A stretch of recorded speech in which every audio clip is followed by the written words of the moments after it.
If you are wondering if we have ultrasonic display fingerprint sensor on the Google Pixel 11, then the answer is yes. The fingerprint sensor that we have on this phone is in fact ultrasonic one. This means that it is very, very responsive to our fingerprint once you of course scan it.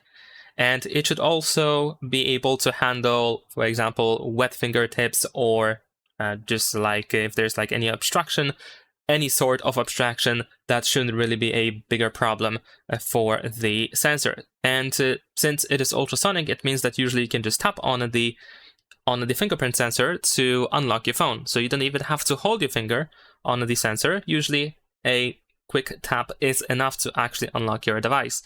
And additional tip is that even if your phone is completely locked, if you know the position of the fingerprint sensor, you can just tap on it on that position where it is to unlock the phone. Of course, it might not be able to recognize as quickly as on the lock screen, for example, but generally speaking, as you can see, it still works very rapidly.